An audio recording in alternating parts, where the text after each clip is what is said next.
Halo guys, welcome back to my YouTube channel. Kembali lagi bersama aku, Holvia Ogis nih. Jadi aku mau jelasin beberapa. Jadi aku mau buat judul video ini yaitu perbedaan dan perhitungan penghasilan untuk beberapa pekerja yang bekerja di PT Kontak Perkasa, Rifan, atau Equity, pokoknya sejenis itu guys, yang aku tahu. Oke guys, yang pertama, di PT Pialang Berjangka itu pasti kita mempunyai resepsionis, OB buat bersih-bersih, driver, yang trainer, sama manajer, beberapa manajer di perusahaan itu. Nah, manajer juga dibagi menjadi beberapa bagian. Ada manajer di perusahaan, ada legal hukum, ada juga manajer yang manajer marketing kayak gitu. Nah, yang pertama, kalau untuk di perusahaan, untuk di kantor seperti OB, resepsionis, driver, dan manajer seperti manajer training, itu mereka digaji tetap dari perusahaan, dari kantor. Berarti mereka mempunyai gaji pokok. Kalau untuk kayak trainer, pokoknya mereka pasti ada bonus. Cuman jenis bonusnya itu aku kurang pasti tahu. Cuman aku bakal jelasin ke kalian yang aku tahu untuk yang marketingnya.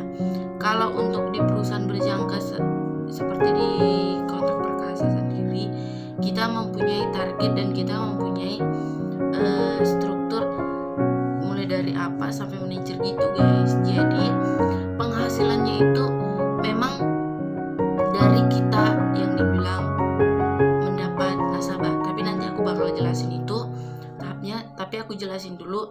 Jadi kalau di Kontak Perkasa itu,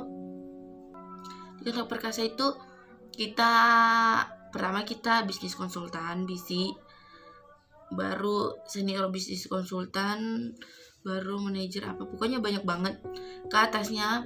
Tapi itu ada target-targetnya yang harus kita penuhin. Dan kemarin beberapa hari lalu ada orang yang ngechat aku, mungkin dia baru melihat konten di YouTubeku yang di tahun-tahun lalu tentang itu. Jadi dia bertanya seperti ini, Kak, kalau saya melamar di PT KPF di cabang kota ini, dan kebetulan dibilangnya itu di cabang kota Makassar, apakah saya mendapatkan gaji pokok atau saya harus closing? Setahu saya, kalau kita mendaftar sebagai resepsionis berarti kita menjadi anggota, mendapat gaji bulanan dari perusahaan tersebut, karena resepsionis itu merupakan pekerjaan yang tidak bertarget. Yang bertarget itu yaitu marketingnya sendiri. Dan kalau dibilang resepsionis pasti memiliki gaji pokok seperti itu. Jadi saya jelaskan seperti itu karena dia mau mendaftar sebagai resepsionis di perusahaan pialang itu guys. Makanya saran dari aku, kalau misalnya teman-teman semua mau mendaftar menjadi resepsionis, driver, atau legal hukum, kalau memang berprofesi di situ, atau di trainer gitu, pokoknya nanti jenisnya bisa ditanyakan langsung di orang yang bersangkutan di PT itu. Kalian harus tanyakan apakah itu berbau marketing. Kalau marketing pasti kita bertarget. Tapi kalau kita staf kantor, kita mempunyai gaji pokok sendiri dan kita punya tugas sendiri. Kayak gitu guys. Jadi jangan salah-salah ya. Mungkin banyak sekali orang-orang yang berpikir negatif tentang bagaimana si perusahaan-perusahaan pialang ini, karena teman-teman itu tidak menanyakan apakah yang kalian tuju itu benar-benar di bagian itu, seperti itu. Kalau untuk marketing sendiri pasti itu ada trainingnya. Dan kalau di perusahaan aku dulu itu biasa trainingnya itu setiap minggu ada sih, dan pasti ada seleksi setiap harinya. Jadi buat kalian harus benar-benar tanyakan kepada orang yang bersangkutan posisi apa yang kalian ambil, seperti itu. Jadi harus jelas kayak gitu guys, supaya tidak ada pro dan kontra antara kalian dan juga beberapa kerja.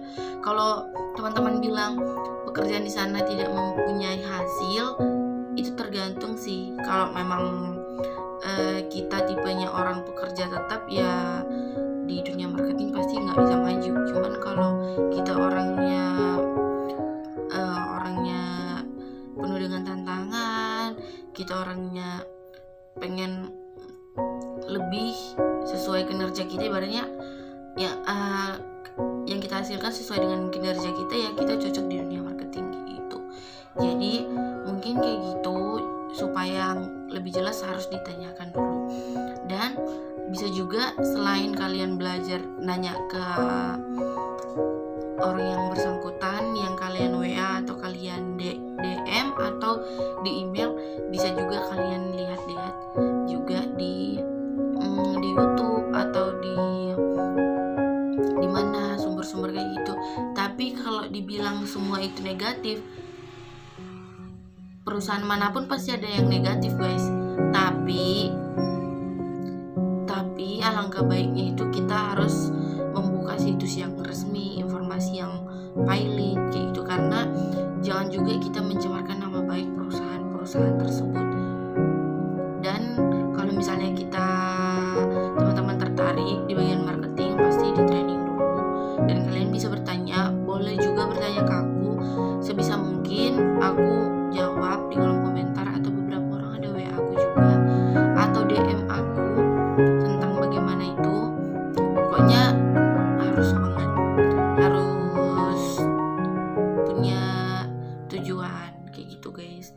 Mungkin kalau untuk perbedaan staf kantor dan marketing mungkin kayak gitu. Pokoknya staf kantor punya gaji pokok, marketing punya gaji pokok, punya bonus, punya bounty, asal udah punya nasabah. Mungkin ada bonus-bonus lain dari manajer, dari kepala tim kayak gitu, ada juga, tergantung kesepakatan tim-timnya kayak gitu guys. Jadi jangan patah semangat, jangan asal menerka-nerka bagaimana keadaannya kayak gitu. Yang penting tetap semangat. Yang mau kalian tanyakan, yang mau aku buat kontennya tentang apa yang berhubungan dengan perusahaan pialang, nanti tulis di kolom komentar. Guys, see you in the next video. Bye bye. Jangan lupa